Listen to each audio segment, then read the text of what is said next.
We back. Hey, y'all already know what time it is.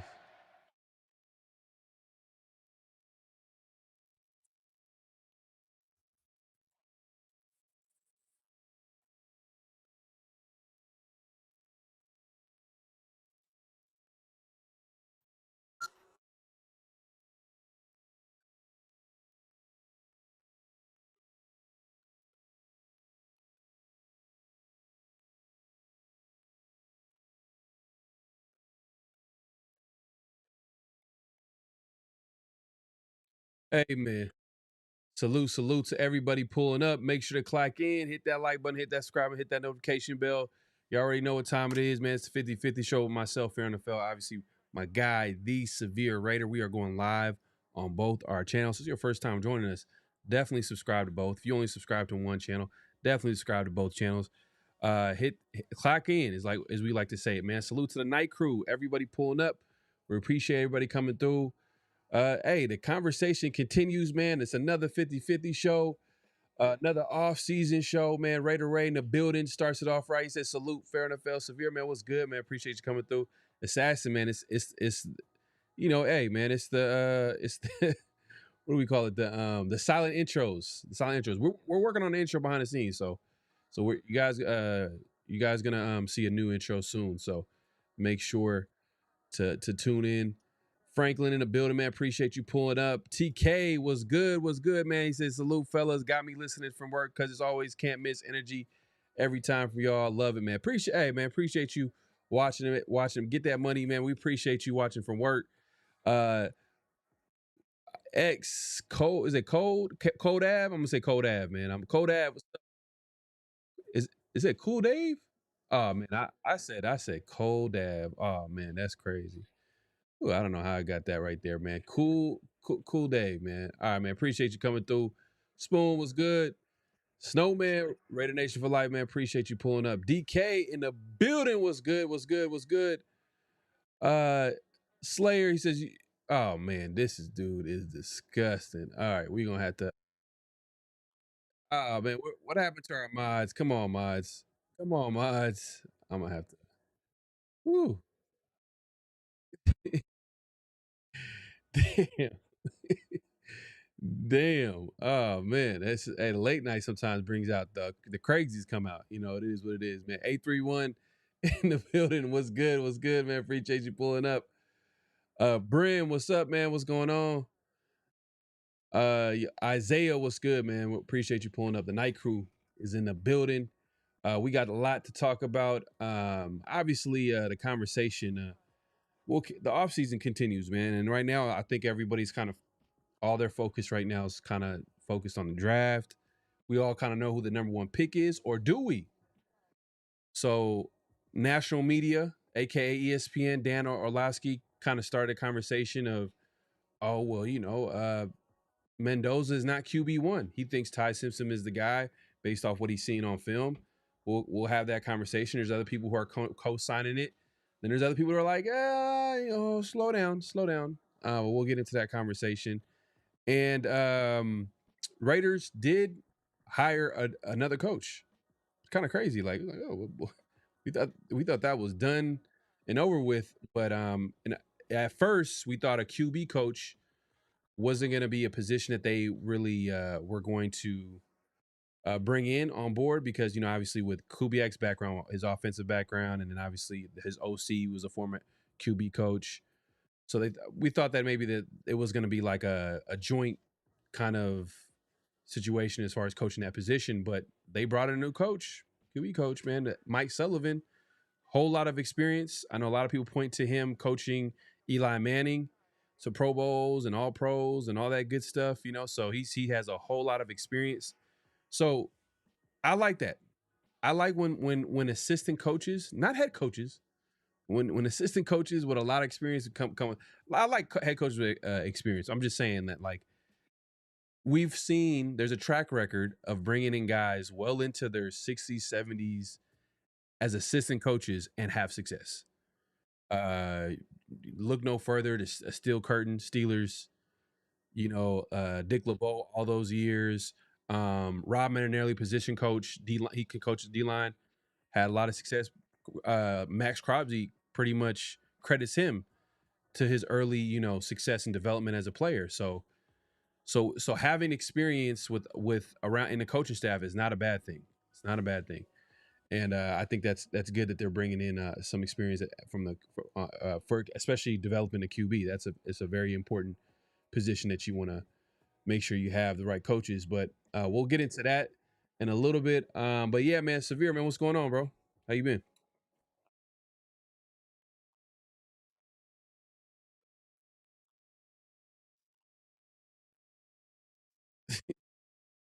No. Yeah.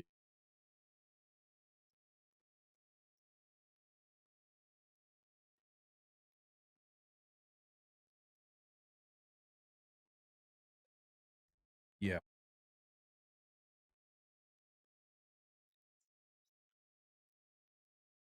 Yeah.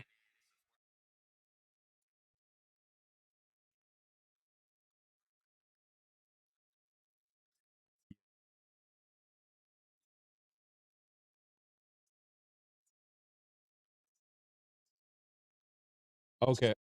Hold on one second. They're saying can't hear you. Can't hear Severe. Hold on.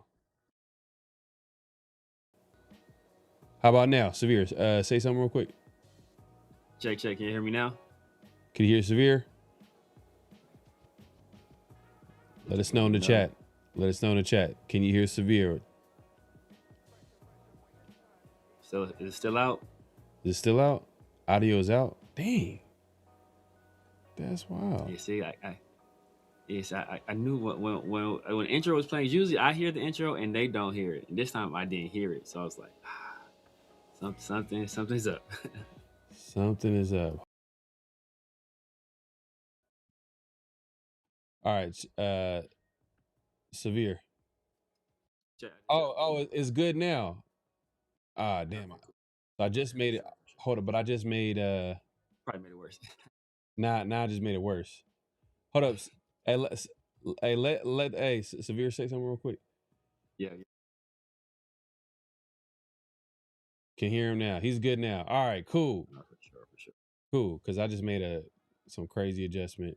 And then oh, he's muted again. So yeah, I knew it. See y'all late. Man, come on, man. We need some fast typers up in here. Cause on my end, I can hear Severe. It's more to do with let's see. Yeah. All right. I think you should be good now. I think you should be good now. I'm solid. I think you should be good now. Cause all right, right away. All right, appreciate you. For sure. But no, we do got some trolls. All right, we got some trolls in the building, so we got to get not Raider Ray he be joking around, but we trust him. Al DT, man, salute to you, man. I just haven't seen you a lot, so you might be I don't know, you might be trolling. Are we good? All right, appreciate you. All right, appreciate you. All right, here we go. Yeah, I agree, bro. Not having that second first round pick, it kind of like makes the draft a little bit less exciting. Cause I remember I told you that week. I was like, man, around the shield, we about to do mock draft. Let's do it. Yeah. Cause you start thinking about the possibilities. You already know what's gonna happen with the number one pick. We all know what's gonna happen with the number one pick. Exactly. I think exactly. Come on. Like we all know what's gonna happen with the number one pick. The Raiders are gonna draft the QB. Like I'd be shocked. But it is, I don't want to, jinx it or anything like that. But it is, the Raiders do they do surprise you. Like I don't remember a year where the Raiders don't surprise. Like there's always something they do where I'm like, huh? I didn't see that coming. Like hiring Pete Carroll, I didn't see that coming. Drafting a running back 6, I didn't see that coming. Drafting a tight end at 13, I didn't see that coming. Even though as good as a player as they are, it's like, some could argue positional value. We already drafted that position. This guy is an older coach. And I can go on and on. You know what I mean? There's more. I'm just talking about recent history, right? The Raiders always do something that always surprises. I guess we can check it off because the Raiders traded for 2 first-round picks, and I guess that was, the surprising thing that happened during the offseason is the fact that the Raiders got screwed. And they didn't get their 2 first-round picks when they traded Max Crosby, and now they got Max, which is not a bad consolation prize. I'm just saying, man, that number 14 pick would have been nice. It would have been nice. Man, nice. Hey, and not only this year, but you think that next year we walk into an incredibly deep draft with 2 first-round picks next year. That's man, it's still reeling from that. But as I was saying before, man, it's a foregone conclusion what we're going to do. So it's the draft is just not as fun. Like, it's not as fun right now. Like we're going to talk about 2 through 7 now instead of just talking about what we're going to do at number 1 because so now we're going to be talking about what we're going to do to build around them, or we're going to focus on defense, or get them some weapons, or that's going to be the talk now rather than the actual pick itself. Yeah. Well, I'm looking forward to the second round. You know what I mean? I'm hoping that we get one of the top players to drop. I think it's going to be it's going to be a situation where I think the Raiders are going to be one of the candidates to trade up if someone drops in the first round, whether that's late into the first or early into the second, especially if it's a position of need and they like let's say if it's one of the wide receivers that they oh man, this could be their starting X. Boom. We got him. Whether that's Denzel Boston, whoever, you know what I mean?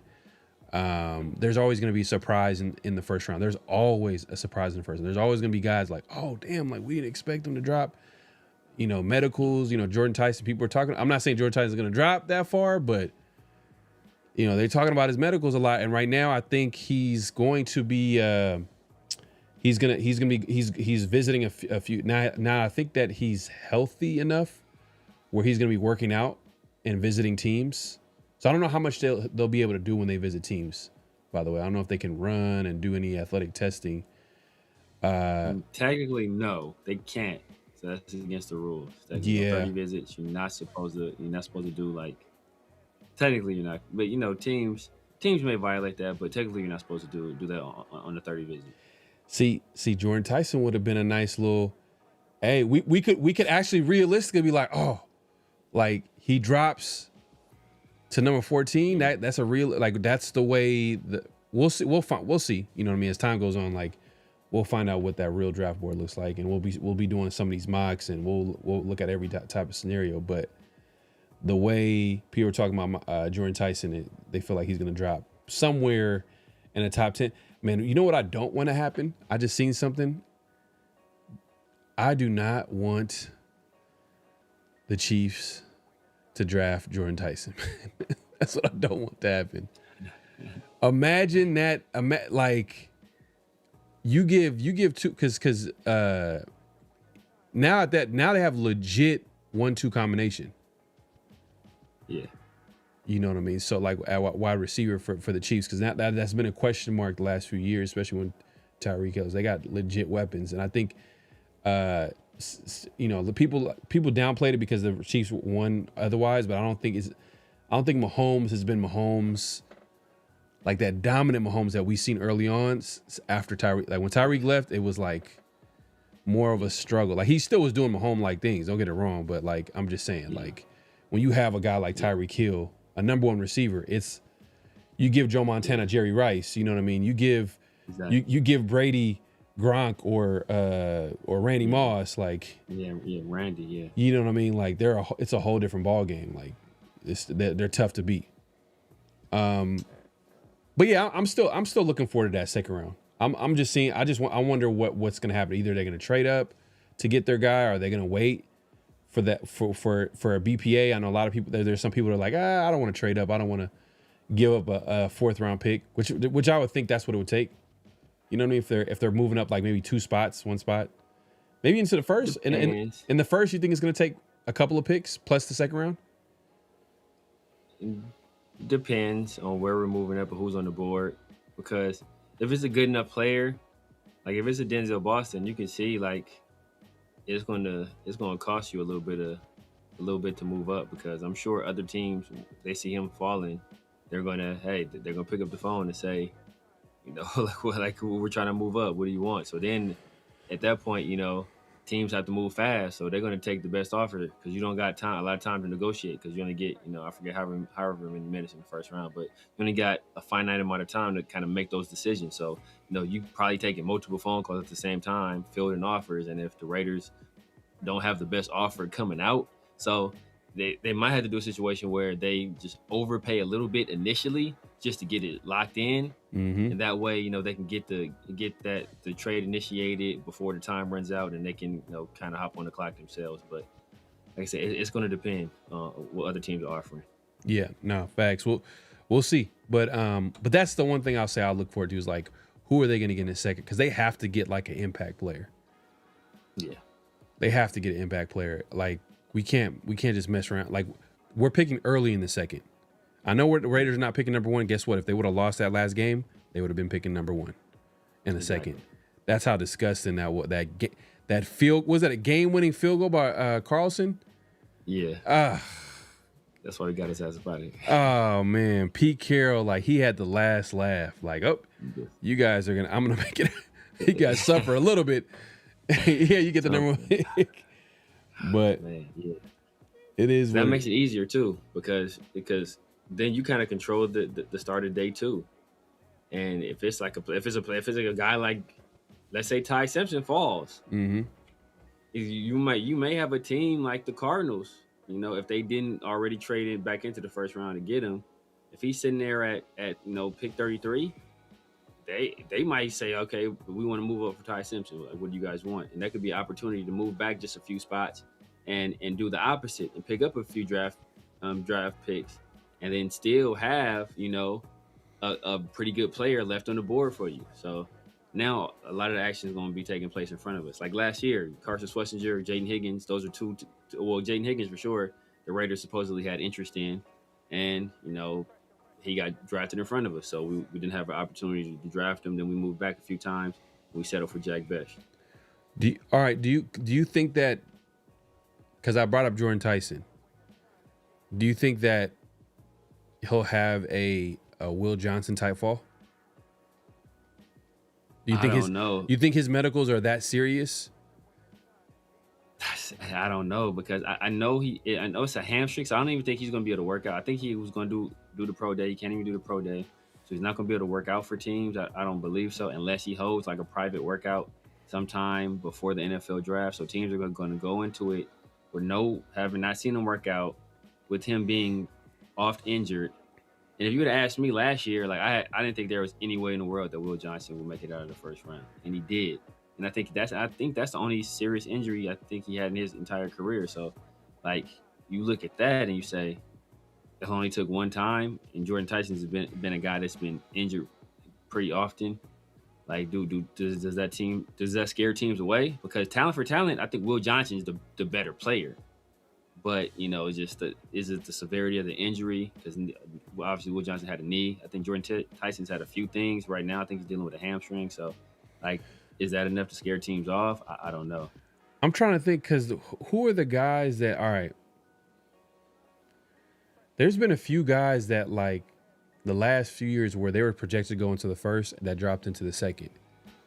I know people are not high on Will Levis, but the whole draft process and offseason, mock drafts, everybody had Will Levis going in the first round. He showed up to the draft. Got drafted in the second round. You know what I'm saying? So, like, I'm just saying, like, this happens a lot often. Two Stock Man, appreciate the super chat.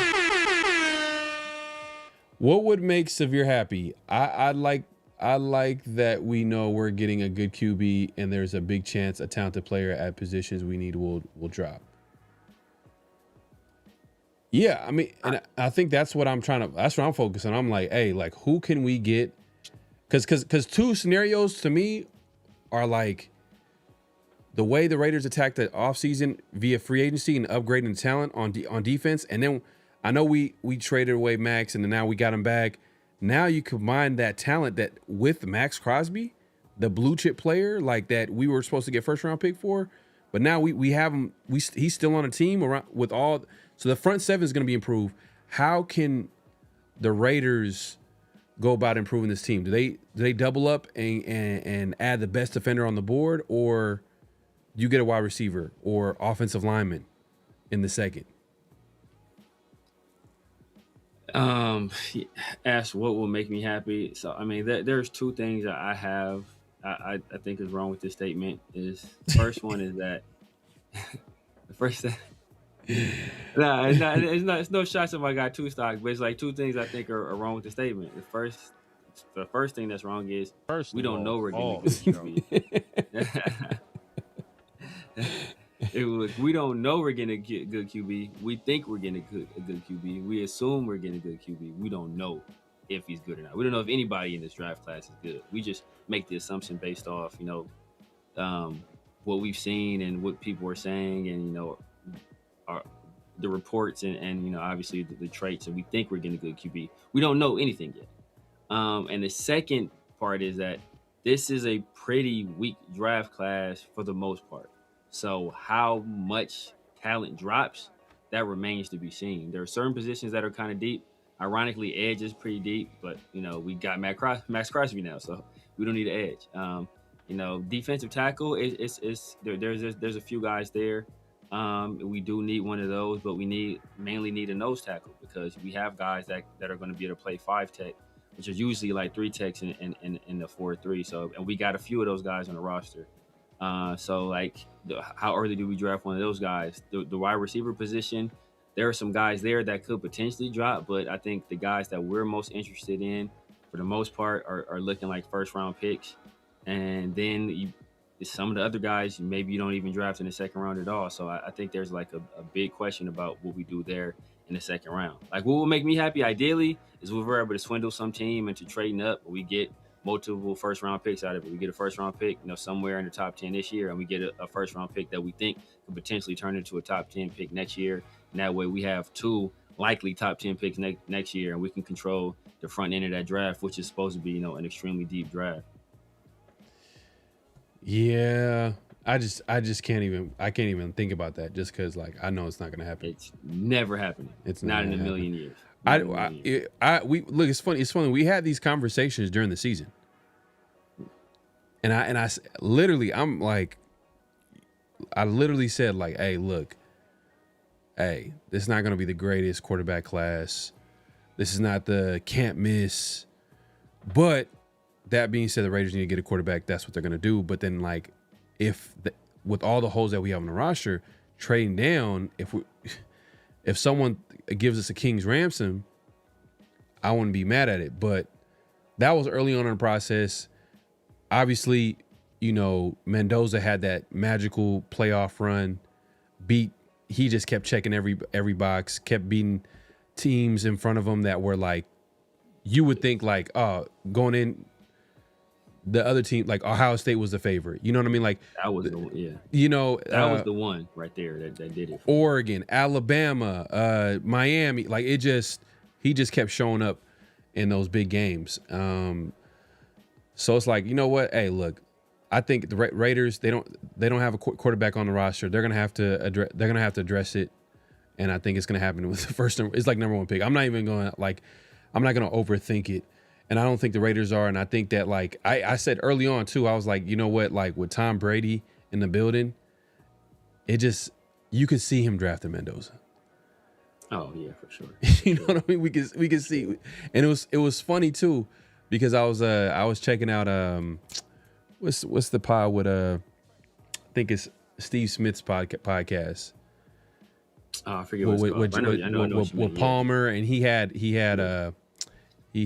someone as a guest. He had Chase Daniel as a guest, and Chase Daniel was basically saying the same thing that we've talked about, is hey, look, a big part of the reason why Mendoza is going to get drafted is Brady loves this type of quarterback, and a part of the process of, and I think Palmer was talking about it too. He was like.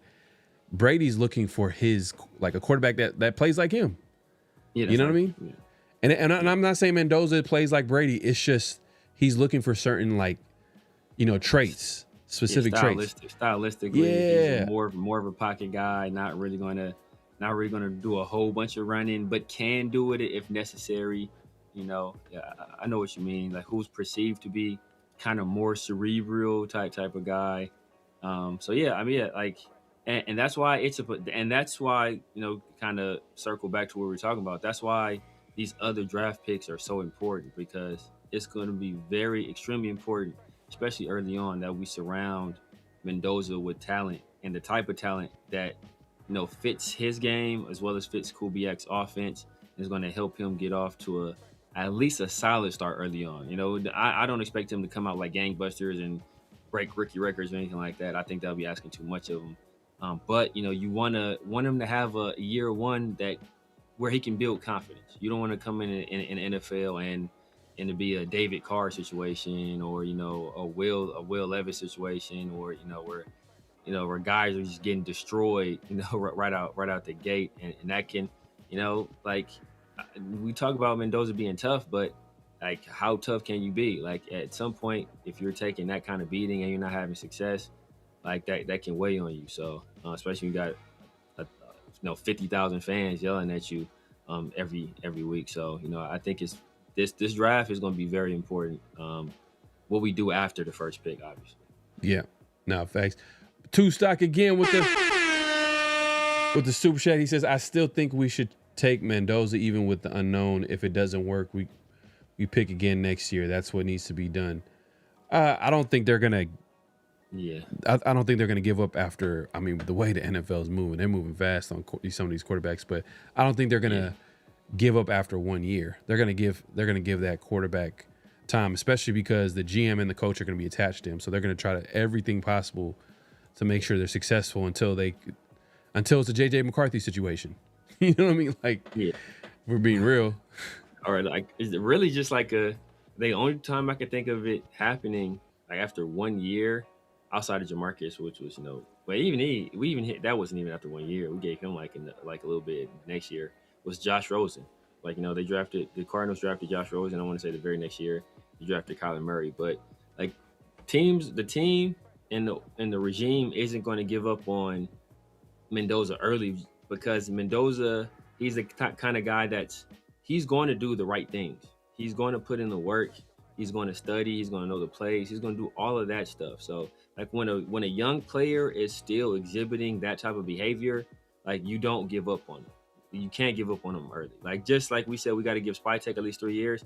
We got to give Mendoza at least 2 and some change, and we won't even make another QB selection until after that 3rd year, if we draft him number 1 overall, which is 99.9999% what's going to likely happen. So like, and even then, like a number 1 overall pick, that is the most valuable asset that a franchise has most of the time, right?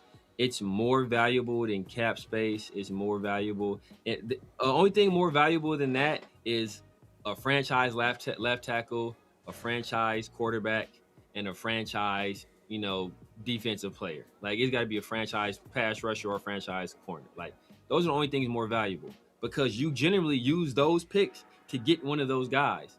And the fact that you can potentially have one of those guys or get one of those guys, and they be on a cheap rookie deal relative to what the salary cap is, like, that's what makes that so valuable. Like, the unknown and the possibility is worth so much more than an actual player. Once we draft Fernando Mendoza, the value of that pick goes down immediately.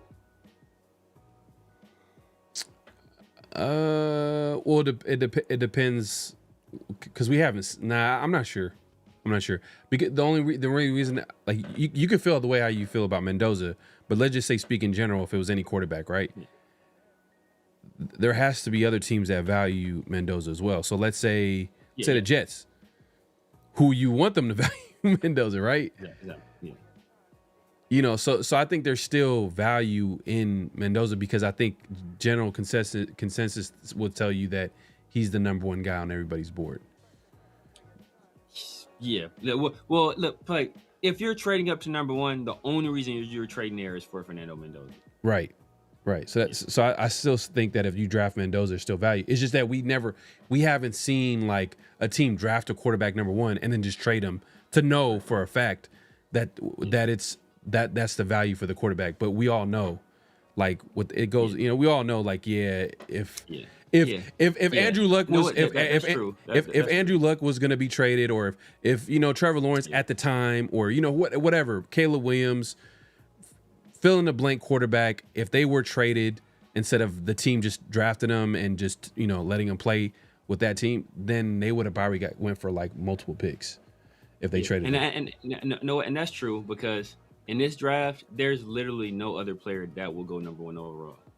Like the only way the value would decrease is if there was another player that could have gone number one. Right. But in this class, you're right. There's no other player that's going to, like, this class is pretty weak overall. Like on the top end talent, is there some depth in other places, but in terms of top end talent, it's pretty weak. So the only player that's gonna go number one, like there's no like sometimes you be like, oh, okay, you can take this franchise left tackle or take this franchise DN, but there's not one of those in this class. So there's no competition for Mendoza at one right now. Right. Or like let's say that draft where Caleb Williams went number one. Let's say if Bo Nix went number one instead. Yeah. And like that number one, like that would be worthless. No team would be trading for a number one pick in Bo Nix, unless like it was be on a discount based on the value where they felt like he should have been drafted, which I'm sure like the team that drafted number one overall is not going to want to do, because that's not the same value. You know what I'm saying? So, but even if but just like you said, even with just Jaden Daniels being there, like a team would be like, okay, well, we can't trade for Caleb Williams. We'll just trade up for Jaden Daniels. Like, so that's why, like, in an instance where there's another guy that could be, or I trade it for Drake May. In an instance where there's like other guys that some teams can really conceively say, okay, this guy's a number one pick. He's our number one pick. But it's close. See, that's close though. You talking about they're close. So yeah, there's gonna be of course there's gonna be teams. Yes. And that's why Mendoza, like that's why I agree with you. Like you said, like Mendoza loses no value, because if you're trading number one, you know what it's for. Yeah. D Money with the super chat, man. Appreciate you, my guy. If they call the Raiders for the first pick, what are you willing to take for the number one spot? I'm low-key nervous at taking QB since Jamarcus Russell. Okay, man. So Raider PTSD at its finest. If the Raiders, if what were they willing to do take for the number one spot? Man, 3 first. 3 first. Because I got to think about this. This is what I'm going to be thinking about. Obviously, the value of number one pick. They're going to take a quarterback, so that in itself, quarterback in a draft is the most valuable position in the draft, right? Yeah. And it's the number one quarterback. They're going to take whoever. If it's not Mendoza, it's another quarterback, right? We all know it's Mendoza, but I'm just saying. But for the Raiders, the risk of not taking Mendoza, you gotta let it be worth it. So let's say, because what happens, Mendoza turns out to be a pretty good quarterback, but you only gave up, a team just traded only 2 first-round picks, and everybody's gonna be looking at you like, oh man. Yeah, not fair. I think it should be at least 3 first-round picks and some change. And depending on how far you go back. Like if it's the Jets, it's probably just 3 first-round picks. But if it's like the Cardinals or the Browns, then you're gonna want a little bit more, because now you're moving a little bit further back in the draft. 3 first-round picks, yeah. But see the Jets, so that's twofold. It's twofold. Like, all right, it's 2 things with the Jets. 3 first rounds for the Jets is basically guaranteed almost the highest percentage of being a top 5 pick for the next 3 years. On top of that, they got the number 2 pick, right? I think the Jets got the number 2 pick. So if they got a number 2 pick, you're just dropping 1 spot. So your consolation prize is literally getting. So are you saying this year's pick trade spots plus 3 first-round picks? No, it's just three first total. Because know why I say that? I don't think the Jets have any incentive to do it, because I think the Jets are perfectly fine not getting Mendoza and then drafting a quarterback next year. But if they fall in love with Mendoza in the process this year, they're going to want to move up. But I think they're perfectly fine just saying, okay, cool. All right, we're good. We'll wait till next year till a deep quarterback draft with But Mateer and Sellers and Chambliss and Moore and Manning and Hoover and Sorsby. Like, okay, we'll wait. We're good. So that's why, like, sometimes it's like, So I think if we're able to move back to 2 and still kind of have our choice of whatever play we want in the draft or another potential trade back if we so choose, I think that still puts us in a really great position. And like you said, with the Jets being the Jets, there's a very high likelihood that one of those first round picks or that next, because I think they have 2 next year as well. So it's a very good chance that if they trade us that 2, their pick turns into like a top 5 pick. We probably have a top 5 pick ourselves. So I think that puts us in pretty solid position to do whatever we want to in the next draft class. I hear you, but I don't know. It's just 2 first round picks, basically what you're saying. 2 first round picks. It'll be going back to so it'll be 3 total. Yeah, well, technically two additional. We'll pick up 2 additional. Right. Because we're gonna be trading spots and then 2 additional. Yeah. Man, I get it. I know it's 1 spot. I know it's a number 2 spot. I know it's the Jets, but I gotta get it. I gotta get at least 3. Like, give me 3. They got it too. They got it. And Spy Tech knows that they got it. Like when GMs know what you have, like they literally know, like, hey, look, you have how many first round picks the next 2 years? How many? Yeah. I think they got 3. Nah, I think they have 4. They have 2 this year and 2 next year, I want to say. So we can get that 3. We can get that 3rd because they're still gonna have a first round pick next year. If we just get But no, but that's the thing. I don't think. Or take. No, yeah, that's what I'm saying. If we take the 3, they won't, unless you want like the 2 this year. I was thinking 2 this year and the 1 next year. So you're thinking 2 this year and 2 next year. I'm saying, okay. What I'm saying is, minus the trading spots. I'm not counting trading spots. Even though that's part of it, though. No. It's a plus. Don't get me wrong. Trading from number 1 to 2, that's a great scenario. That's probably the best scenario when you're trading down. Like, oh, you just got to trade 1 spot down and you get all this draft pick. That's a plus. But I want to know, like, what additional draft capital are they going to get from this trade? And I want it to be at least 3 additional picks. So, 1 this year, 2 next year. See, I don't think that's realistic. No, it's not realistic. If you look at what Chicago gave to move up to trade for Mitch Trubisky, it was basically nothing. It was damn near nothing. And they moved up 1 spot. I think they moved from 3 to 2 because Myles Garrett went number 1, I believe. So like that's why I'm saying like us getting 3 first round picks out of it, that would be like, that's a steal. He says, wait, Severe is cooking. Now, yeah, I mean, hey, look, we're just hypothetically talking about this situation. This is not going to happen. I think the Raiders are going to draft a quarterback with the number 1 overall pick. Like, it's not even. That's why I barely talked about it. I talked about it early on because I was like, man, I was just looking at how can the Raiders improve. And I was looking at like all possible trade scenarios. Obviously, number 1, it started with Max.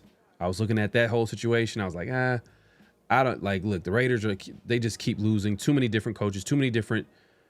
I just seen it like, it just made a whole lot of sense. Guess what? It made sense to Max Crosby too because he told the Raiders that he didn't want to come back, and the Raiders were like, they said all the right things, but behind the scenes they're like, oh man. We didn't want to say it, but you made it. Hey, but either way, fast forward, the Raiders traded Max to the Ravens. It didn't go through. We all know what happened. Shady business, scumbags. We all get it, right? Now, like, the other scenario is trading down from number 1, but it's just unrealistic for me, bro. I can't even like get into that talk. I know we talk about it a little bit, and we're gonna do mock drafts where we do show that scenario. Just to see what that would look like. We'll do that, especially because we getting closer to that draft. We might do a mock draft this week on Around the Shield. So make sure to tune in Around the Shield every Thursdays. definitely tune in. If you haven't already, make sure to click in, hit that like button, hit that subscribe, and hit that notification bell. Yeah, man. So I guess it's a good pivot to, because we're talking about quarterbacks, and we're talking about Mendoza being number 1 pick. But for some people, they don't feel like they don't really. I do you want to wait? Do you want to wait till? Because I know you're gonna play. I think that was a notable quotable. I think Yeah. that was, you want to wait. We can wait. We can wait a little bit. We can wait a little bit. Okay. All right. A little bit on that. All right. Well, let's just get into let's get Flag on the play. Personal foul, 69, offense. He was giving them the business. We played it down. All right, man. What we got this week for Flag on the play, man? Flag on the play.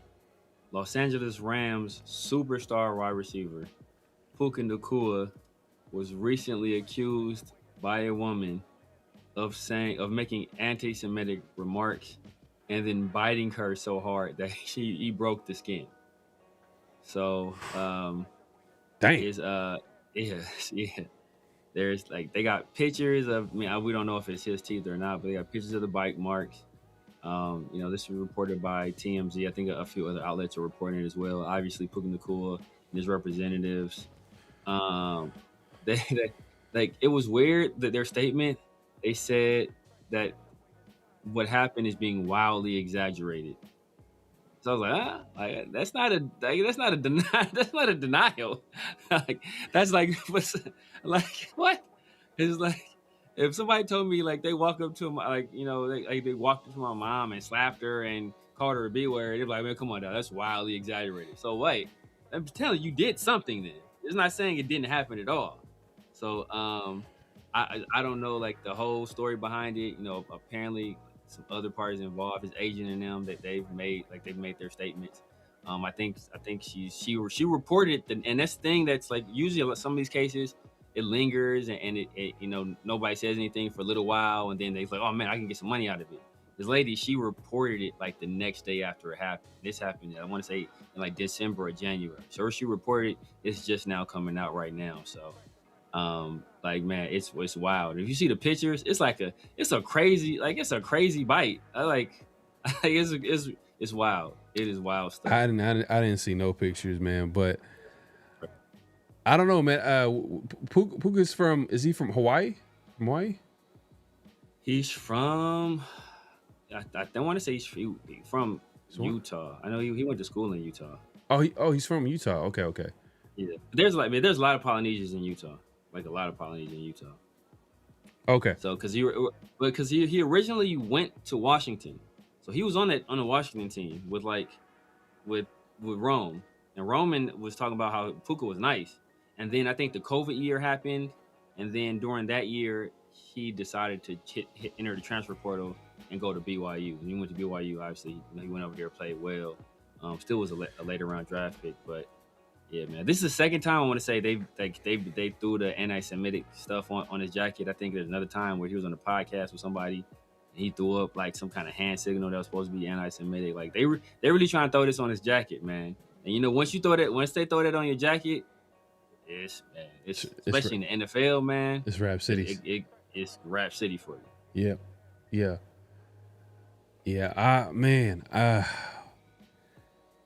Obviously, if this is all true, then hey, look, you got to suffer the consequences of your actions. Like, I ain't got no sympathy, but I don't know, man. With athletes, every time I hear a story, I'm always like, because they're targets.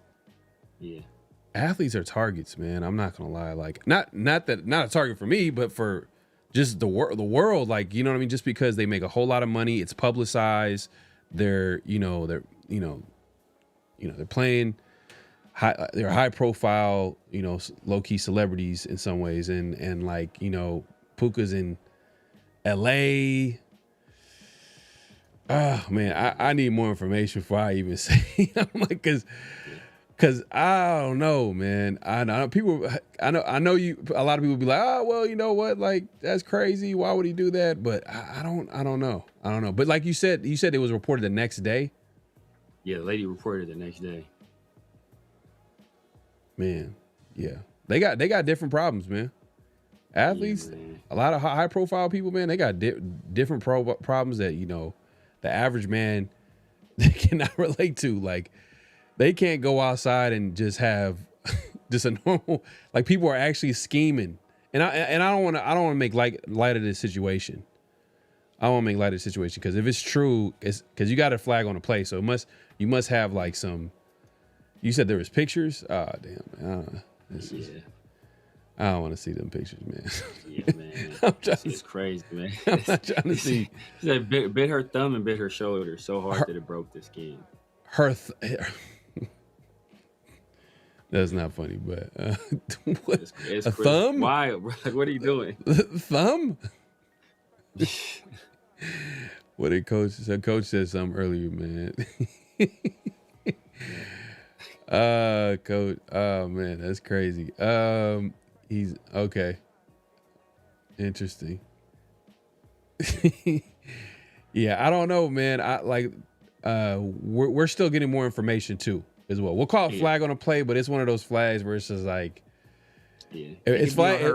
Right now, flag on him, but then it could change up because the more information that comes out. So, yeah, man, it is what it is, man. But I'll be honest with you, like that's like my first. I don't know why, but every time I hear something with an athlete or a celebrity, it's just like, damn. Because be skeptical. Yeah, because they get in the craziest situation. I'm like, why would you do that? Like, there's an exception to the rules. There are some like strange people, like we all know. Like, you know, we don't have to go through the names of people that were like, you know, crazy.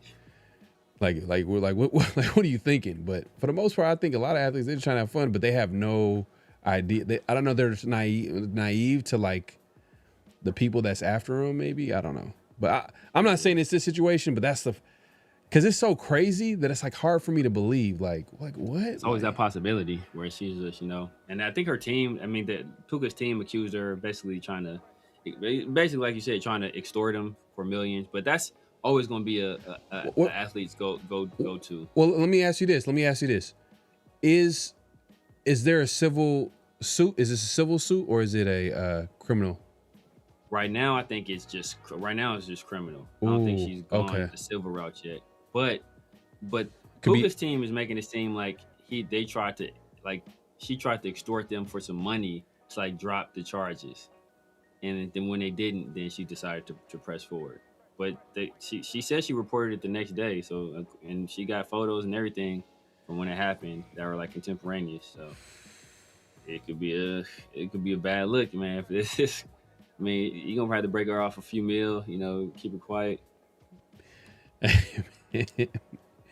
DK, you seen the pics too, man? Y'all quick to get the pics.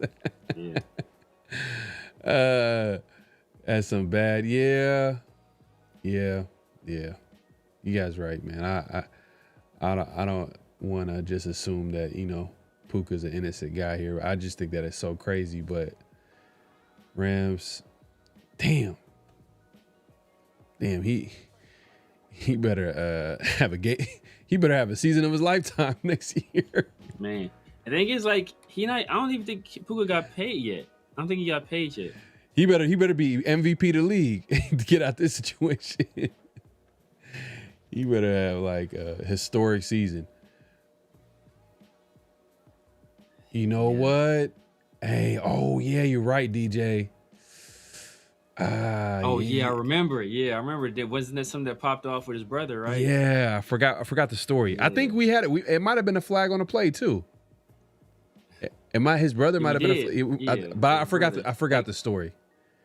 His brother tried to steal like somebody's car, steal a member of the Lakers car or something crazy like that. Yeah. It was one of the Laker players, and he tried to steal. Like, oh my god, now that is that's flag on a play right there. That is. Oh, know what?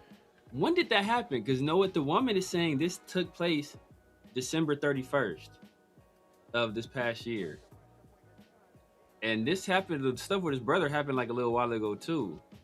Because this happened in Century City, which is like the LA area. It's like, you know, it's like, you know, it's part of the city. Yeah. So it's like the nice, like rich area. So I wonder if this happened around the same time. This is crazy, man. This is wild. Yeah, man. But hey, where there's smoke, there's fire. Sometimes, man. Like, hey, you constantly, because you like you said, he was under fire for some comments that he made during a live stream. You know what I mean? Like, or some like. So now he's doing that, and the thing is too, I remember him on Max Crosby's podcast. He just seemed like a nice guy. Chill dude, man. But you never know. You never know. I'm not even gonna put it past people. Yeah. You just can't assume. Fact. You can't just assume just because someone just, hey, how you doing? That guy's he's a good guy. He might be crazy as hell. Nah, for sure. Man, that's wild, man. Oh man, if you haven't already, make sure to click in, hit that like button, hit that subscribe, and hit that notification bell. We're not done yet. I think earlier we were trying to talk about. I guess this is a good segue to notable quotables. So we play a quote, and we react to it by having a conversation about it. And I think we talked about it earlier. This is Dan Orlovsky kind of like making his case of QB1 of the NFL draft. Let me see here. And it ain't Mendoza. I'm just giving y'all the heads up. Spoiler alert. Nah, for real. Here we go. Oh, did you send it? It should be on X. It's like maybe. Yep, right here. Yep. Simpson has been a fascinating person in this draft, going back to the middle part of the season where he seemed to be trending towards QB1. Yeah. And then the season went on, and there became no question that Fernando Mendoza is going to be the first quarterback taken in this draft. Certainly that is at least the conventional wisdom, and Ty Simpson could fall anywhere in the first round. You have looked at the tapes. What are you seeing? I think Ty Simpson is QB1. I think Ty Simpson is the best quarterback in this class. I think when you look at the body of work and what was asked of these two quarterbacks, you have to start with the question, who needed to do more to carry their football team to play well? Ty Simpson, and it's not close between those two quarterbacks. Who took more games over throughout the course of the season? Ty Simpson. It's not even close. And if we're asking, like, okay, we're trying to see what you are as a player in college and what you're going to be asked to do in the NFL and what translates. I start with, what do you do in moments of panic with the football? Because that's really what separates good to great. I would tell you that Ty Simpson is more consistent in that regard.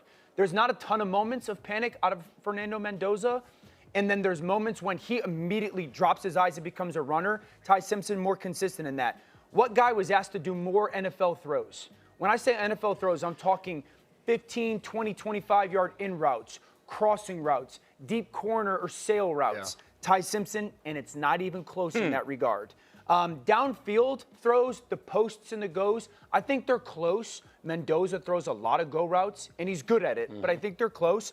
RPO, get it out, that's predominantly what Mendoza's offense was. Right. And then I think throwing on the move, they're both relatively equal. So when it comes to moments of panic and big throws, real NFL throws, I think it's clearly Ty Simpson. So it is, I mean, to be clear, this will get a lot of attention that you feel this way because you are, at this point, I think one of the people whose opinions on this stuff matter the most. And everyone has their opinion, and this is certainly going to be an unconventional one. But you're comfortable saying if you had the choice between the two of them, you would take Ty right now. I would much rather have Ty, and I like Fernando Mendoza. This is not to slight Mendoza. Yeah. I would rather have Ty Simpson at the 15 to 20 range than Fernando Mendoza at 1.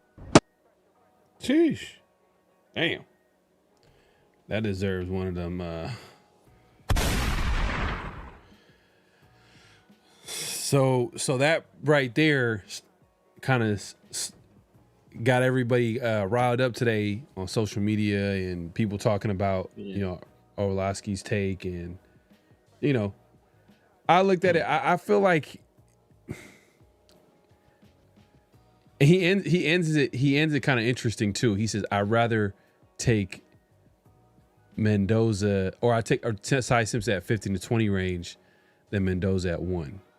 Now that's an interesting comment to say, because he said all of that, but he said all of that. He said all that by saying like, "Oh, well, he thinks he's QB1." Yeah, he thinks QB1, but then he ends it by saying, "I'd rather take Simpson's at." So it's almost like he kind of protects himself on. Yeah, I think that's what people. That's what people read into it. I didn't necessarily read that into it. I just read into it that he understands that his opinion is that that that Ty Simpson is a better quarterback, but Mendoza is going to go number 1 overall. And so, like, even though he thinks Ty Simpson is a better player, he knows he can still get him at like 15, 16, and not have to trade up to 1 to get him. But it's funny where he's quick to talk about Mendoza's, like, you know, shortcomings or things that he needs to work on. But Ty Simpson, he struggled to finish the season. Like, there were moments where he struggled, like that first. I think a lot of people talk about that first 8 games that Ty Simpson was on a roll. I think at that, like, we were looking at like Ty Simpson might be the guy. We were just like, hey, his starts though, I don't know, but the way he was playing like probably the best football out of all the quarterbacks that were like projected to come out this year. But then, you know, as the season went along, Mendoza kind of like his stock went up. He was playing good football against good teams. And we seen how he finished the season as a Heisman winner as well as the playoffs.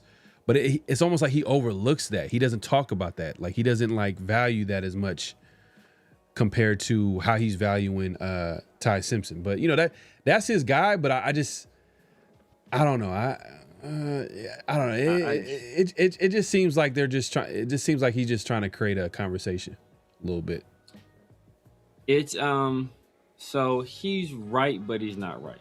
Like, if you look at, I think people are latching on to, like, oh, Ty Simpson is the better QB prospect than Fernando Mendoza.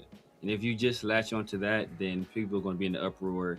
Most people are going to be in the uproar because they've been told that Mendoza is the better player. Like, a lot of people that are mad, like, they don't know why they like Mendoza better. They just know that everybody said he's the better player, so that's why they like him better. But a lot of what he's saying is true. In terms of if you look at who was asked to do more, if Ty Simpson does not have a good game, Alabama does not win. It's just that simple. Fernando Mendoza can have an off game, and Indiana can still win because they have a really good defense staff, a really good running game. You know, like, Fernando Mendoza didn't put up crazy stats. Part of that is because they had such a good running game that it wasn't expected of him. You know, like, he was more of, we're going to take care of the ball, I'm going to do what I need to do, but when it's time to, like, if we're down late in the 4th quarter, put the ball in my hands, I'm going to go win you the game. And, you know, that's kind of what he did for Indiana. You look at who played a more pro-style offense, it is Ty Simpson. He did do more stuff over the middle of the field than Fernando Mendoza. We've already talked about that. Most of Fernando Mendoza's stuff was working the outside, in a lot of RPO stuff. He never really worked under center. Ty Simpson did. Ty Simpson, like, executed play action passes with his, you know, having to turn his back to the defense, reset, read the defense, and deliver throws. He had a worse offensive line, so he was under duress more. He also had, you know, technically he should have had better weapons, but Ryan Williams was just, he completely fell off a cliff this year. So his only real good receiver was Bernard. And, you know, like, I don't think Bernard is really that good. So a lot of stuff is what he's saying. It's like, if you look at it in a vacuum, you can say, okay, I see what he's saying, but then you're discounting Mendoza's younger, Mendoza's bigger, Mendoza has a bigger arm. I think they're about equal athletes. I think Ty Simpson is an underrated athlete, but I think, you know, you put that kind of athleticism in Mendoza's frame, you have to take his frame into consideration. And also, you know, Mendoza's clutch factor. You have to look at, you know, what did Mendoza do when the game was on the line? Like, that's it. That's important, and you can't discount that at all. So I think he's not factoring that into the evaluation at all. But what he is doing is saying, look at the guys who did more NFL things. Ty Simpson did more NFL things. But that's not fair, because that's not saying Mendoza can't do them or won't be able to do them. Because if Mendoza can do them, then Mendoza he's going to end up being the better player. Right. So there's a little bit of, like, he's not projecting him to do it. He's projecting more of Ty Simpson because that's what he's seen on film, and that's what he, you know, he played really good football the first 8 games of the season, and, like, he's seen, like, so many. I get it, and he's not the only guy that doesn't like Ty Simpson as a prospect. It's just, I think Simpson's a little bit more riskier. A lot more riskier. Like, what's the risk and what's the reward with Ty Simpson? Like he's like 6'1", 6'2". Yeah. Just Like over 200 pounds. Just over 200 pounds. He's like 211, something like that. He's like, yeah. And when you look at him, over 200. Yeah. He's not a big dude. He's not a big dude at all. He's not super athletic. Doesn't have a big arm. Yeah. He's sneaky athletic, but he doesn't have a big arm though. Yeah, I think his athleticism is about as good as Mendoza.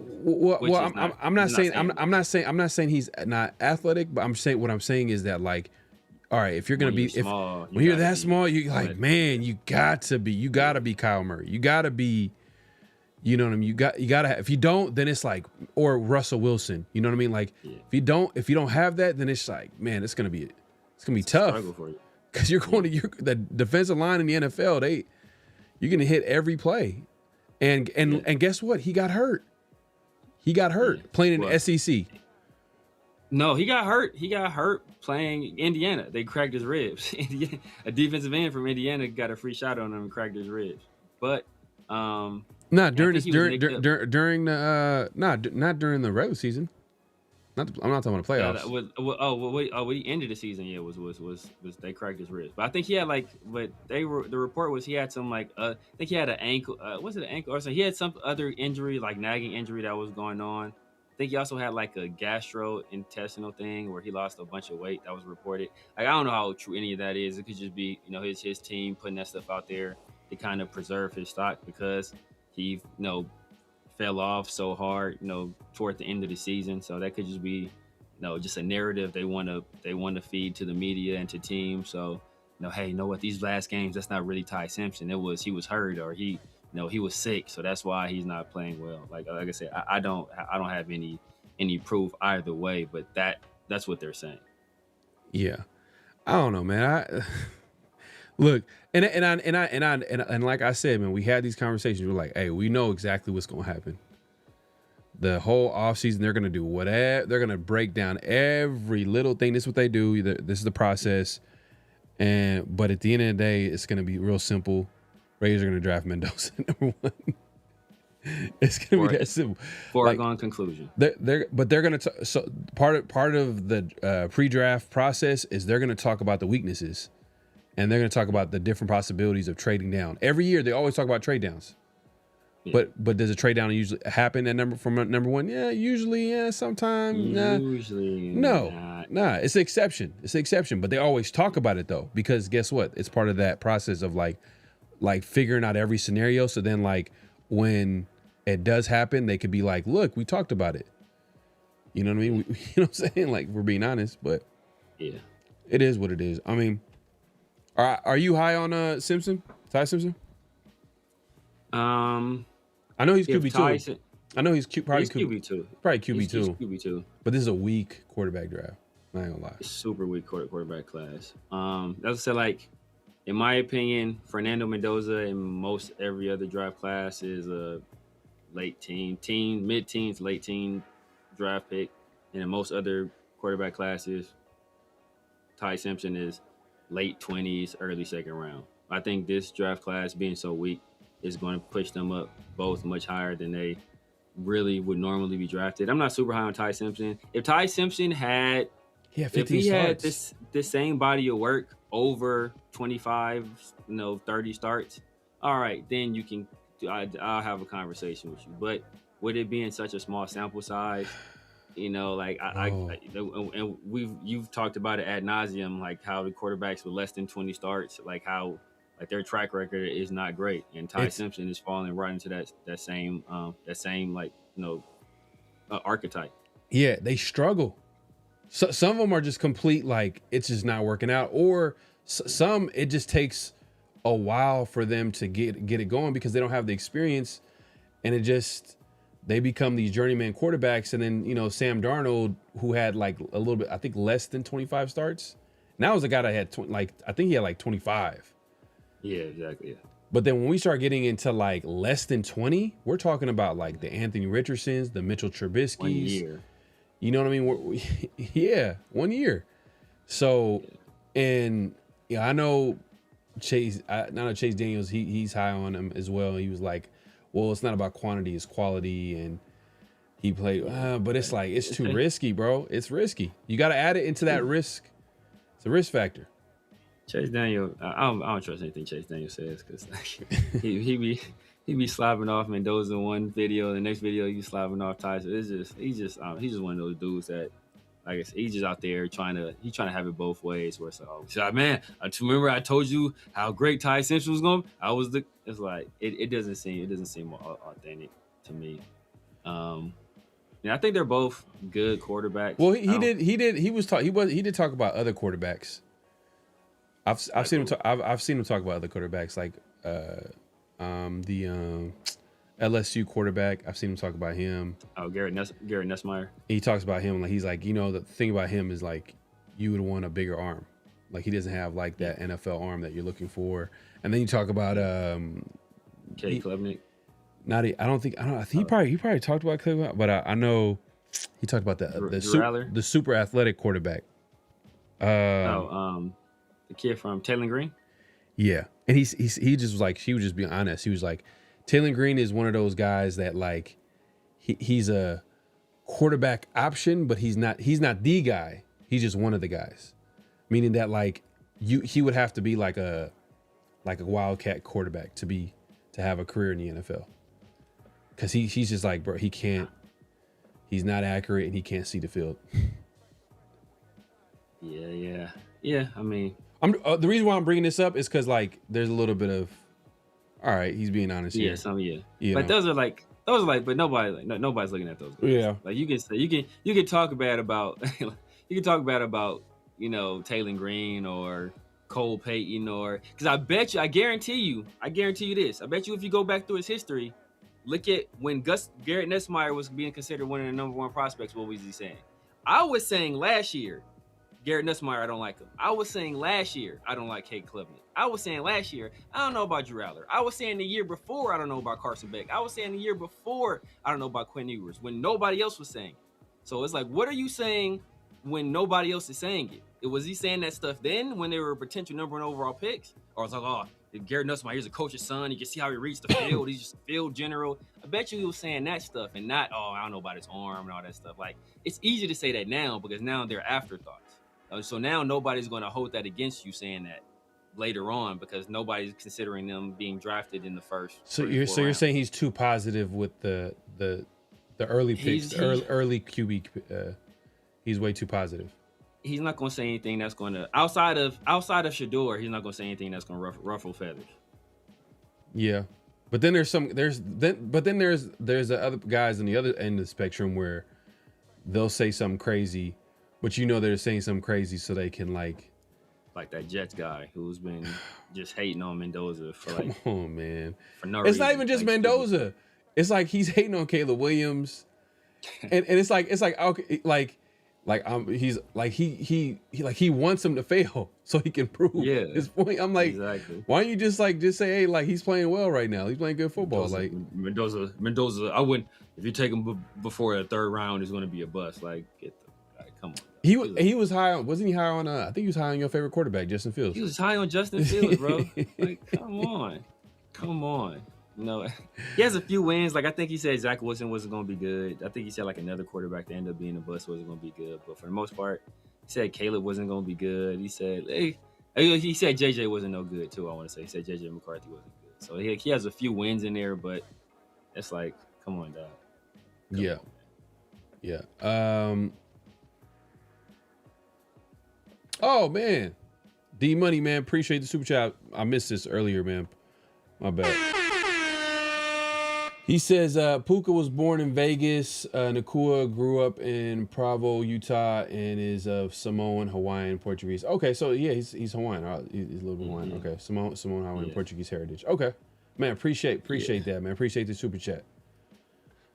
Yeah, that's like I said, he's Polynesian. Portuguese is not Polynesian, but yeah, Samoan, Hawaiian, that's Polynesian stuff. Yeah. Like that. That's a lot. I mean, a lot of them moved to Utah. I don't think I know he moved. I know he lived in Utah. That's has a heavy Mormon like population. I don't know if he himself is Mormon.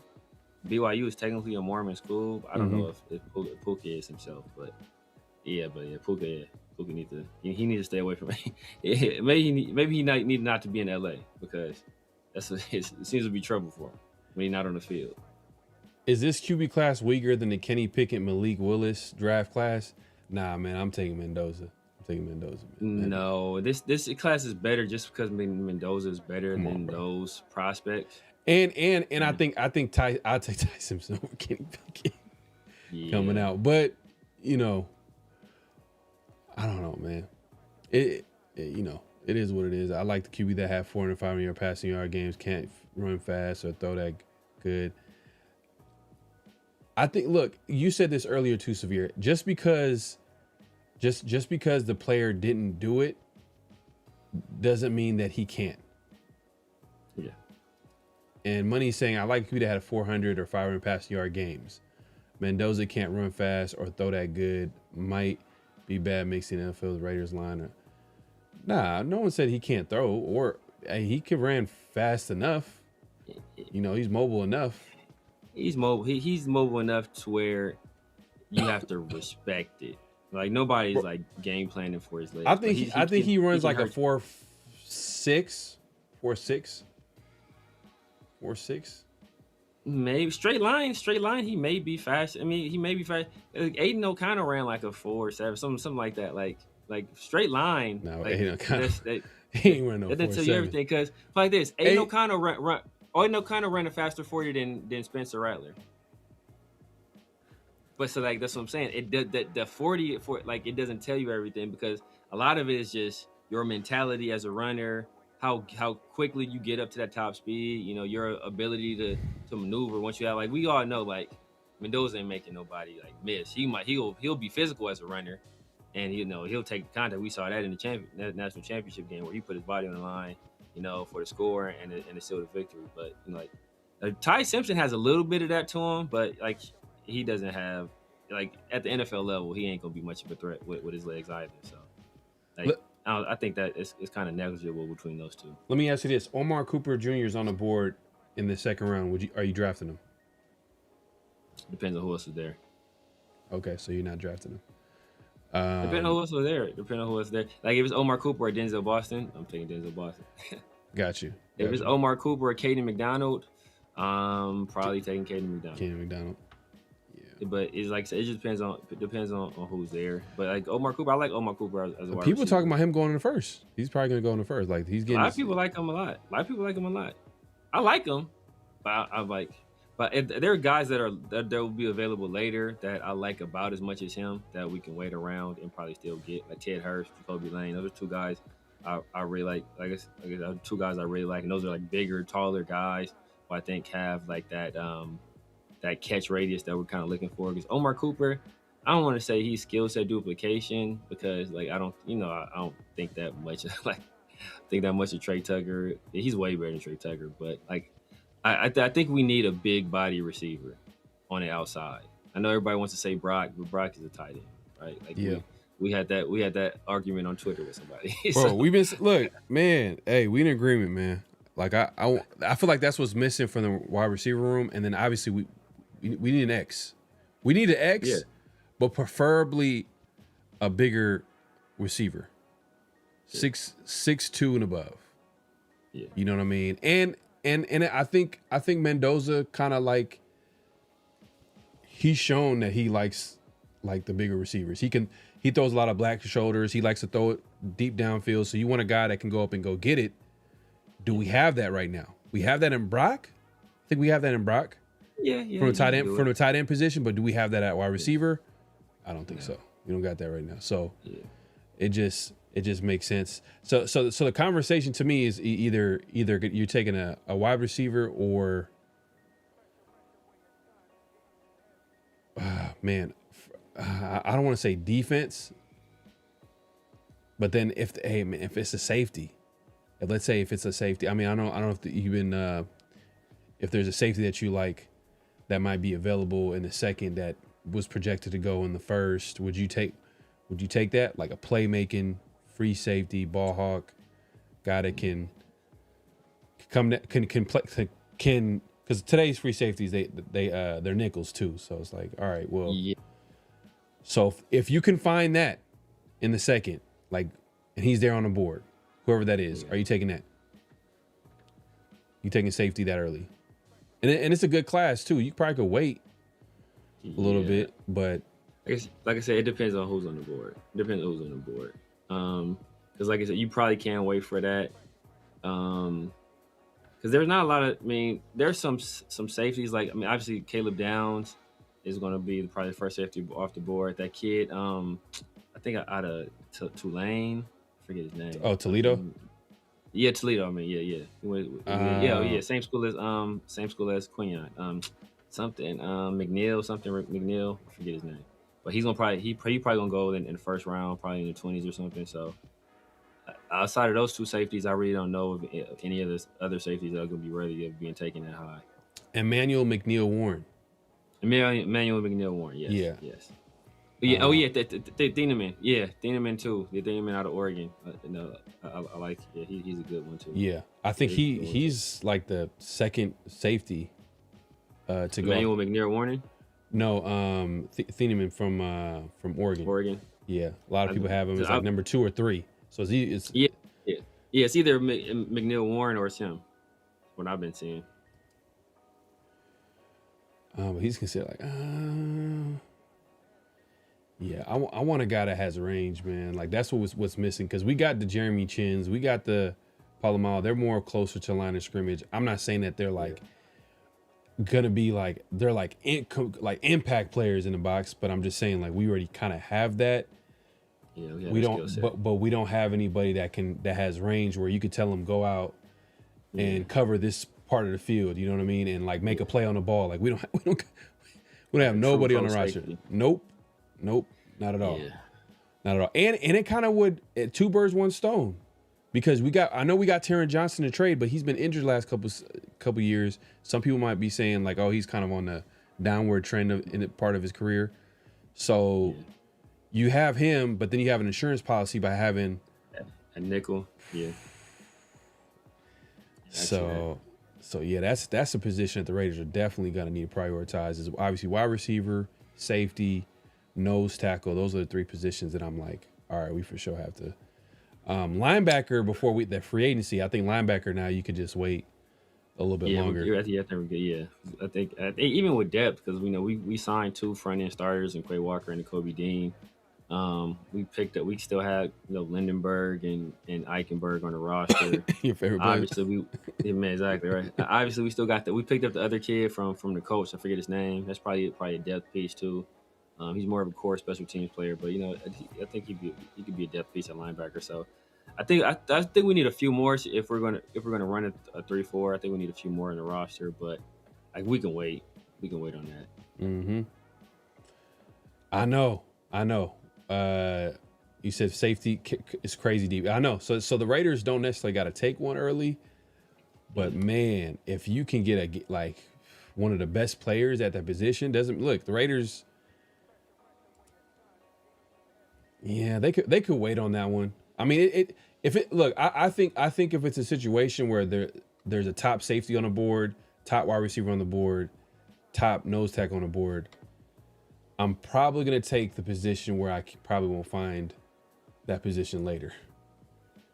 Yeah. So most likely I'm gonna go wide receiver. So if it's a top, hey, so how you feel about Brazil? You still kind of low on him? I wasn't low on them, but like I said, it's the PTSD, right?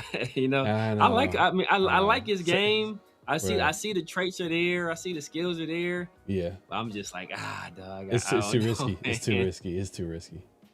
I don't know, man. The Raiders and the Raiders got to feel it from last year because even though they drafted Thornton in the 4th round or whatever, but. And they're 2 different prospects too at wide receiver. But yeah, exactly. I don't know if I want to take that risk, man. I don't know. Yeah, but man. Yeah. So okay. So impact nose tackle, impact safety. What are you taking in the second? Like so, Caden McDonald or one of the safeties that let's say Thieneman drops or I'm probably going Caden McDonald. That's what I'm going Caden McDonald because I think he opens up a lot you can do. He can play still, in a 3-4 and a 4-3 as well. So they're playing. They're gonna play Max at outside linebacker. Most likely, yeah. Because he can't be 5'10". But can't be 5'10". But then they're gonna be in nickel though, so he's gonna have his hand in the dirt too as well. So it's not gonna be like a situation where, he's gonna be in a 3-4 majority of the time. So it's probably gonna be kind of a multiple type defense. They call it a 3-4, but it's gonna be a multiple. Basically, it's gonna be it's gonna be Patrick Graham before Pete Carroll came through. Yeah. See, if you look at some of the stuff we did last year, like technically, look at some of the looks we had. We had some looks where, Jermaine Pratt was kind of like an edge, before we got rid of him. We did it with Snowden too, where he was, technically he was a linebacker, but he was more like an edge, and so we had multiple defensive tackles on the field. It's like we did some of it last year, so I don't think it's going to be like too crazy from what we saw last year. And like you said, most of the time we're going to be in base. We're not going to be in base defense anyway. We're going to be in sub packages, so we're going to be in nickel and dime predominantly anyway. So and that's what the Bills did with Taron Johnson, where they basically played exclusively nickel defense. Like they were almost never in their base defense, and it's because he was like a linebacker / nickel / safety. So they kind of used him as a utility tool. It's a weapon, man. That's a weapon. Yeah, it's a weapon. I mean, we kind of were like that with Hobbs, low key. Yeah. With Hobbs, because we had someone that could actually come down and be physical at the line of scrimmage, but he just couldn't stay healthy. That's a whole different conversation. But yeah, good luck in San Francisco with the. Exactly, man. I tell you, man, them joints about to be tenderness, man. It's just falling off the bone, man. Oh man. But we're not done yet. Make sure to click in, hit that like button, hit that subscribe, hit that notification bell. We appreciate everybody coming through. If you're first time joining us, definitely subscribe to both channels. We're going live on both channels, so definitely click in, hit that like button, hit that subscribe, and hit that notification bell. We're not done yet. We got what's real, what's not. Severe, what we got this week? Yeah, man, that's a question. I've been seeing this a lot in Raider fans commenting and on Raiders Twitter. And I just want to pose a statement to the masses and see what people think. So the statement is that thus far, this offseason has been the best Raiders offseason since 2000. I think a lot of people said ever. I don't want to take it that far. But this has been the best Raider offseason since 2000. Man, it's hard to say because we got to see these guys in action. We got to see and we got to see the draft too.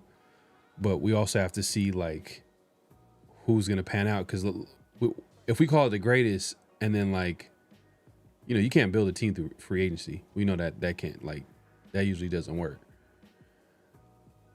Oh man. I'm trying to think of Rodney Hudson. When was he signed? Was he signed before we got Osemele?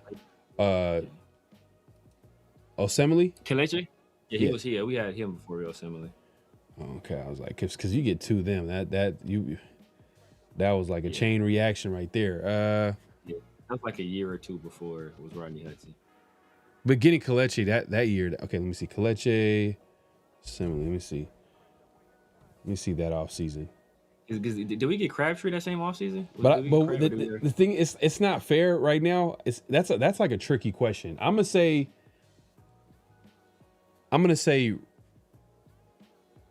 not real. Yeah. Not real. Because we don't know, because it's incomplete. Because you can look at that. I'm gonna go to that 2014 draft.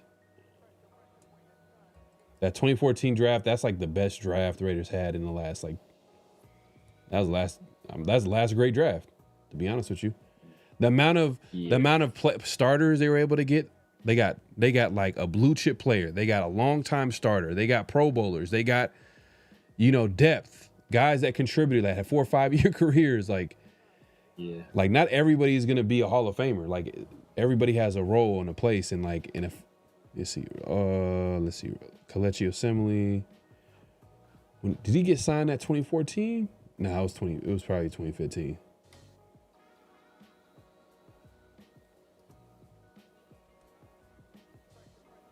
Let me see.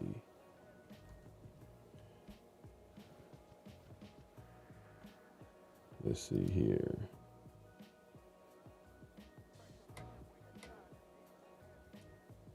Yeah, I mean, I'm kind of like you. It was 2016. That's tough. Yeah. That's tough. That's tough because in free agency they didn't really do anything in free agency in 2014, but their draft was amazing. Yeah, 2014. Yeah. Damn, but then 2015 they drafted Amari Cooper and signed Michael Crabtree. Oh, so it was 2015. Okay, so he came a year before. Okay. Yeah. I'm just thinking of like really good, you know. I think. All right, I'll say this. I'm gonna say it's not real because it's incomplete because of the draft, but it has potential to be the best easily because the Raiders have never spent this much money in free agency, and then on top of that, you're getting a full draft class. So technically, this potentially could be the best easily. Yeah, it's not even close. Yeah. You think about it, like, I think this it, like Kobe said, I think the job's not finished or whatever. I think the job's not finished. Job not finished, like, the job's for sure. not finished, man. So like they gotta bring this thing home. If Mendoza turns out to be what every Raider fan thinks he is, then obviously this is one of the top off seasons in the history of the franchise, just because you're able to get a franchise quarterback. We haven't drafted one since Kenny Stabler, so if we're able to do that this year, obviously that catapults that up there. But yeah, we gotta do a good job in the draft. Man. We gotta do a good job in the draft because everybody was. We've been super excited about off season before. There's a year we the laugh by now. What was the year we picked up Corey Littleton and Nick Kwiatkowski? Everybody was excited.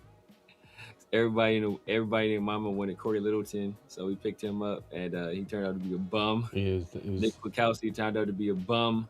Yeah. So that's I don't be trying not to get too excited over free agency. Like I said, a lot of times these guys are free agents for a reason. Yeah. So job's not finished, man. Spytech, I think now that this is his show, he's gonna have an opportunity to really mold this team like he wants to. And I like the free agency, especially Tyler Linderbaum. I think that was a great acquisition. Can't go wrong with interior offensive linemen. I like Kobe Dean and Quay Walker, but we got to see the draft and we got to see how these dudes produce. All right, okay. So someone was like saying 2016 was pretty good. That's when they signed Kelechi Osemele. That was Reggie Nelson too, right? Reggie Nelson, who had 8 picks that year. Osemele went to the Pro Bowl. He went to the Pro Bowl that year too, as well. Reggie Nelson went to the Pro Bowl. Yeah, and he had 8 picks. I think he had 8 picks, right? Yeah, I think crazy year. he had a few. He had a few picks because he was getting cooked, but he would pick stuff off. Yeah. He would get burnt, but it was just like he was creating turnovers. He was one of the reasons why the Raiders. And then Bruce Irvin had like 7 sacks and like 6 forced fumbles. Yeah, and we had Sean Smith. I think we had Sean Smith that year too, right? Sean Smith. Was that when did we get David Amerson? Was that the year before? Probably a year before. Man, I think David Amerson had that cold year, man. Well, he had like hella. He didn't have hella interceptions, but he had hella pass defense. I remember. And he was just cooking. Yeah. He was cooking that year, and then he fell off a cliff. But then the draft was kind of nasty though. Yeah, that's the Carl Joseph draft, right? Yeah. That was disgusting. I hated that pick. Was that PJ Hall? Did we take PJ Hall in the second round? Was that PJ Hall year? Shalik Calhoun. Oh, Shalik Calhoun out of Michigan State. That was the second round. Now he was the third rounder, right? Let me double check this because. Yeah, I think Shalik Calhoun was his third rounder. I thought he was third rounder. I remember out of Michigan State. Connor Cook. They're saying Connor Cook was in the third.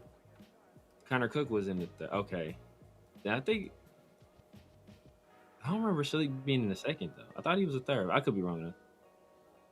For sure, Connor Cook was in the third because I remember Dallas wanted him, and we got him before Dallas can get him. Let me check this here. Let me double check this. Let me check my Palm Pilot.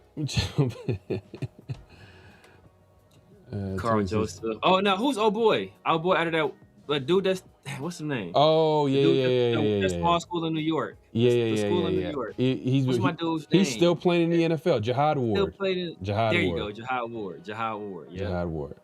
Yeah, because the year before, didn't we took Mario Edwards Jr. in the third, right? Okay, so this is the 2016 draft class. Carl Joseph #1, Jihad Ward in round 2, round 3 Shalik Calhoun, round 4 Connor Cook, disgusting. Round 5 DeAndre Washington, round 6 Corey James, and round 7 Vidal Alexander. Disgusting. Oh, but you know what? I like Vidal out of LSU. I thought he was gonna be smooth. He turned out to be trash, but I thought he was gonna be smooth. I like that pick because I think he was like DeAndre Washington had a 100-yard game for the Raiders. Yeah, I didn't hate the DeAndre Washington because he played at Texas Tech with Pat. Connor Cook was disgusting. Connor Cook was disgusting. It was like, damn. He's out of Michigan State too, right? We took him and Shalik Calhoun. Ugh, disgusting. Yeah, Jihad Ward. Jihad Ward was surprised. He's had the longest career out of everybody here. All of those dudes, yeah. Carl Joseph was. I knew Carl Joseph was gonna be a bum though. He was a short corner that couldn't cover, and he was hurt all the time. I'm like, bro, this why we drafting this hurt dude?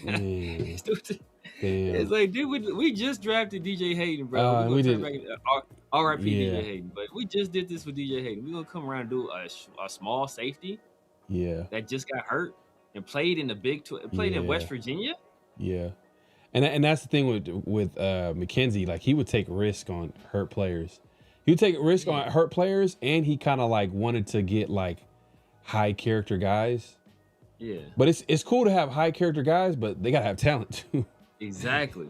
If they have no talent, then it's just like, damn. That's why people love Mendoza so much. That's why Mendoza is so loved, because he's a high character and he has talent. Yeah. I thought you said no talent. I was about to say. No. He's talented. He's definitely talented. For sure.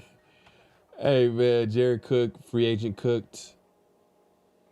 Jared Cook. Yeah, I don't remember what year we picked him up though. But yeah, that was a good pickup. Was that the same year as Crabtree? I think that was your book. That was 2017. I think that was 2017. Jared Cook? Yeah. The disappointing 2017 season. That was Jared Cook's first year. He wasn't there in 2016. 2016 was the other tight end. We had Clive Walford. Yeah, Walford. I thought he was gonna be good, but he was never the same after that accident. Yeah, the accident. He was never the same. Yeah, he never was Clive Walford out of Miami. Yep. Yeah, so let me see here. So we had Clive Walford and Michael Rivera then, right? Was that the same draft class, wasn't it? Yeah. Nah, TK, true. He's the only one that had any longevity. You know what I mean? I think that's key. Like, you got to give GM time. Yeah, facts. Doesn't mean that they gotta be a GM forever. Just like, you got to give them at least time to at least give them a chance to show. Like, hey, look, and that's the thing too. So I'm hoping Spytek is if the Raiders could have their own version of like Howie Roseman. It's not going to be guaranteed a Super Bowl, but every Sunday is going to be guaranteed like gives you a shot, and it'll make it's a better product on the football field. Yeah, because if we're saying you're one of the best GMs, that means you're putting a talented roster out there, one of the most talented rosters out there on Sundays. Nice. Yeah, man, we ain't gonna talk about Gruden, man. That was. See, a lot of people talk about Gruden. But man, I think it might have been a blessing in disguise. People forget, man. Gruden, I was looking at Gruden kind of sideways, like especially when it came to like short yardage situations, the red zone. Like, he'll be good the first how many plays, or in his play designs, but then play calling in certain situations. He's always too conservative. Yeah, and maybe that's a product of having Derek Carr. Yeah, because Derek Carr is not like a guy that like will create too much. Like, he won't like save you if you didn't have a good play call. Like you got to have like perfect play call with Derek Carr.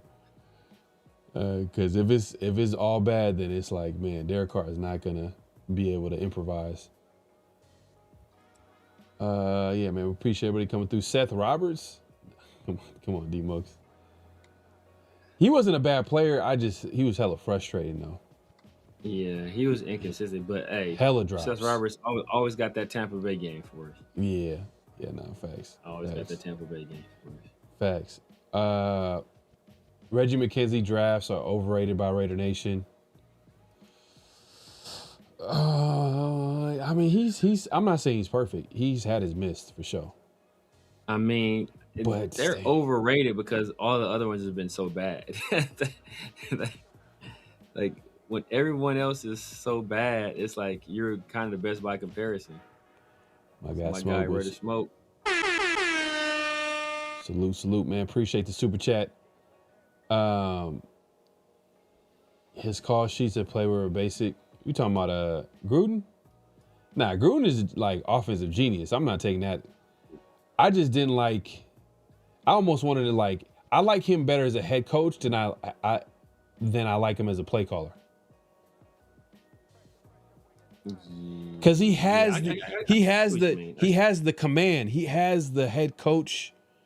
Yeah. Like he has it all down. It's just as a play call, like, man, I wish he would have groomed a young guy and let him kind of like, call plays or something like that. I don't know, man. But Gruden would have never. Gruden's ego would have never do that. Hell no. But know what I think though? I think he was conservative because he was head coach. I think if Gruden was an OC, I think Gruden would be way more aggressive. Yeah, because you know what it is too. Because when you're a head coach, you already have so many. That's why it's kind of impressive though. Like some of these offensive, like the Kyle Shanahan's, the Sean McVay, the fact that they're able to like call plays and still run a team and still be effective and like, man, that's crazy. And that's where we're hoping that Kubiak is for the Raiders.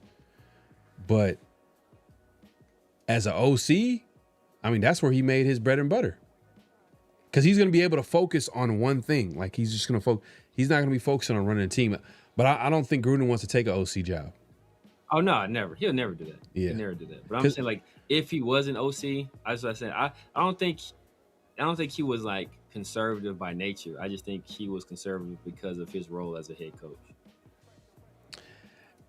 Nah. Hey, you know what's funny? That was, to be honest with you, if you want to blame anybody for DC not running, it was Del Rio.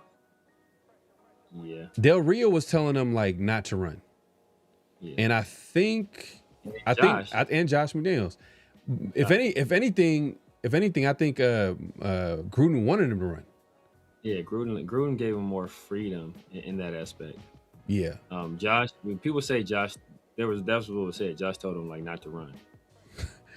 But man, look, this is how you know that like Carr had the athletic ability to run, but he was so unnatural that when he did athletic things, it didn't even look right. Like, and then what I'm talking about is, remember when he had that first down against the Chargers, where it was a great play by him, but like the way he did it, it was just like, super goofy. You know what I'm talking about, right? Where he flipped. No, it was like a flip for a first down. I thought that was the Saints. That was the one he was out of bounds. No, it was against the Chargers. Was it against the Chargers? I thought it was against the Saints where he like went out of bounds and flipped. I thought that was the Saints. Yeah, that was against Saints. That was cool. That wasn't like bad. That wasn't like awkward. But I'm talking about like, it was one of those where he literally jumped from. It was kind of from far away too. I'm like, damn. Like hold on. Let me. I don't remember that. I want to play this now. I got to find Derek Carr. I remember that. Carr. I think it was. I think it's against the. It was against the Chargers in 2020. 2020. That was a game where he rolled out and threw a bomb to Hunter Renfrow, too. He had a few highlights that game. I was like, I don't remember. Jumps for first down. I'm not tripping right now. Look, No. I'm not talking about the Saints. Where he dives for a first down and he kind of like does a little roll after. You know, I'm not talking about that. That was like not his rookie year. That was 2016, I think. That was the first game of the season. Jumps for a first down. I think it was the Chargers, right? Am I tripping? Yeah. D-Mokes got it right. Yeah. I remember he got hit midair against the Chargers. I think it was in LA. Yep. Okay. Oh, in LA. Okay, so it was fairly recent. Yeah, it was 2020. Okay. I don't remember that one. Hold on. Oh yeah, Derek Carr crazy flip. Oh no, this is the one. That's the Saints one, right? That's the Saints. That's the Saints. Hold on. That's the only one I remember. Fearlessly for a first down. Yeah. Hold on. All right. Hold on. How do I say? Man, I gotta find a way to show this here. We're gonna bring up. We're gonna bring up. We gotta play some videos on here. No, facts. Yeah, I don't remember. I don't remember. Hold on. Let me see if I could send this to you. Hella goofy. Hold on. Let me send it on Twitter. Maybe easier. Let's see. Cause he jumped from hella far. Like, oh damn! Like that was kind of smooth. Let me see. Let me.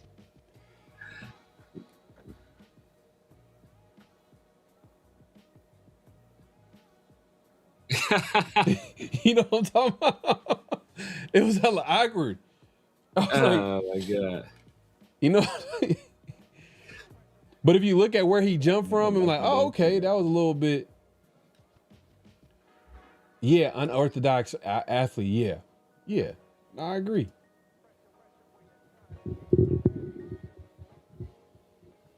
Might as well trade for Marcus Mariota if you draft Mendoza.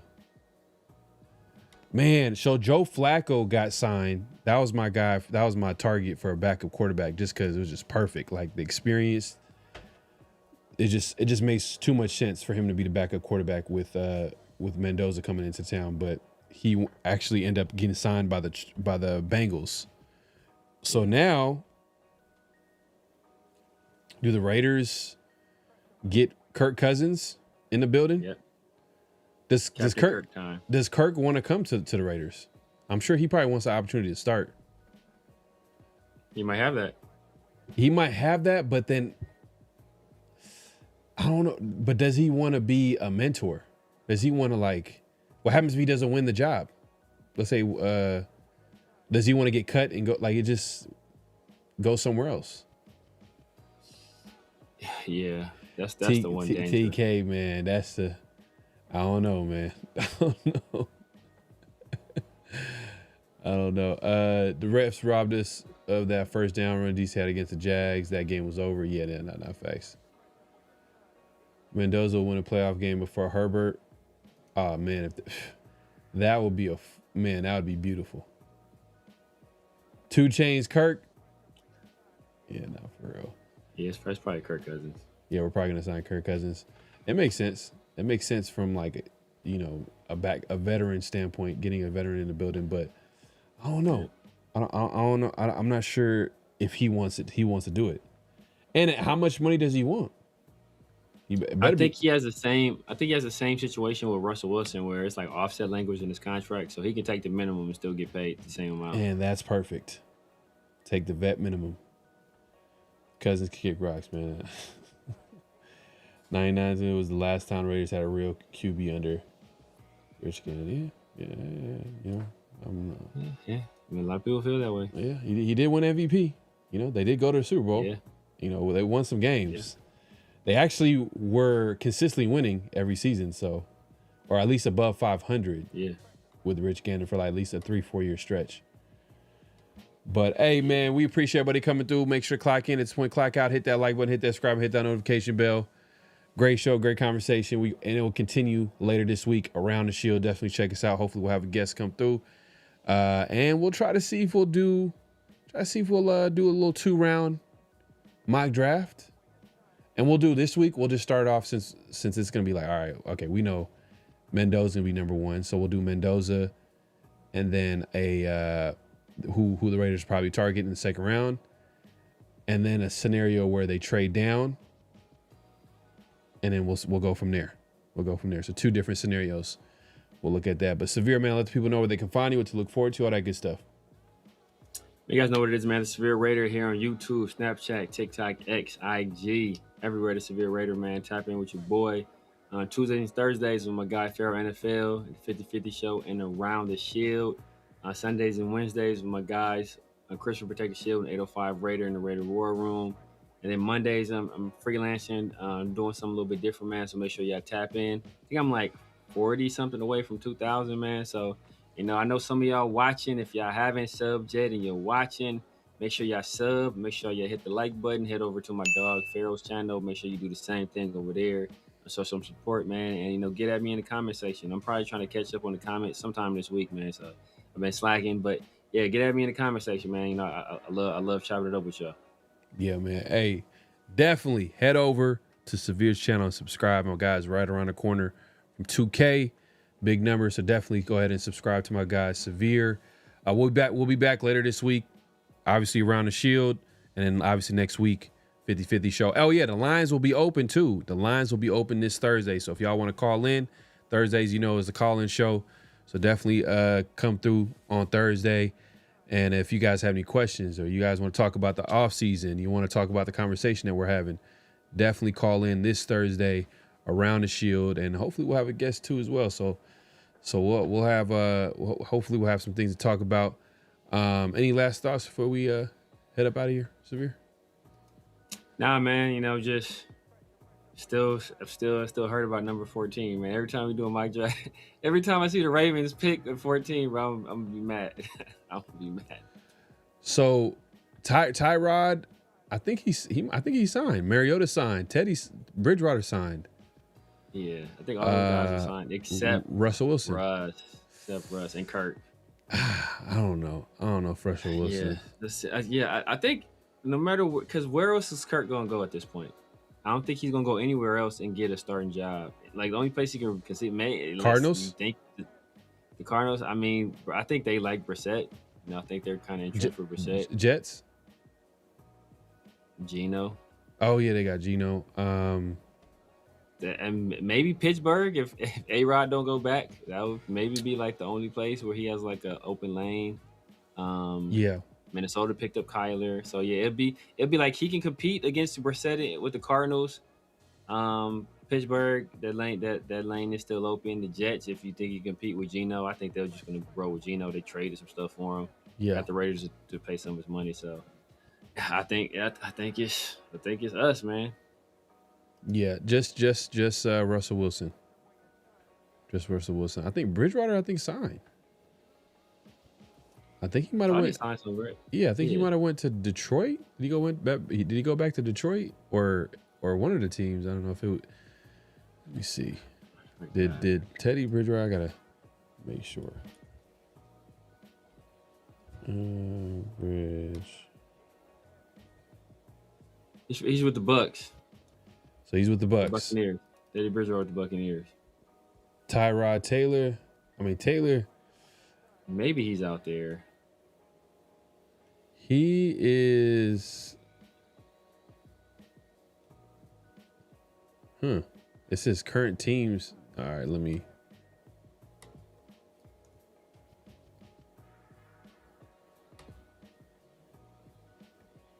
I think he's a free agent. He might be a free agent. Tyrod's a free agent. He's free agent. He's a free agent. Okay, so he was with the Jets, but he's with the Jets last year, yeah. But then it says Giants. I don't think he signed there yet. Maybe they're speculating he's going to sign him because of his history in Baltimore, I think. And now that's Tyler Huntley. That's not Tyrod. No, he's a free agent. He's a free agent.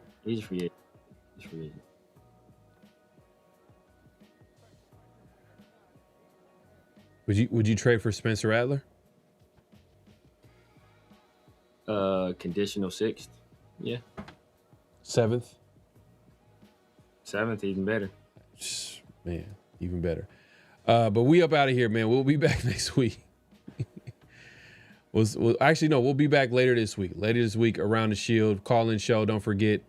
And we'll continue this conversation, man. We appreciate everybody coming through. Make sure to clock in at this point, clock out on the way out. Hit that like button, hit the subscribe, hit that notification bell. All right, peace.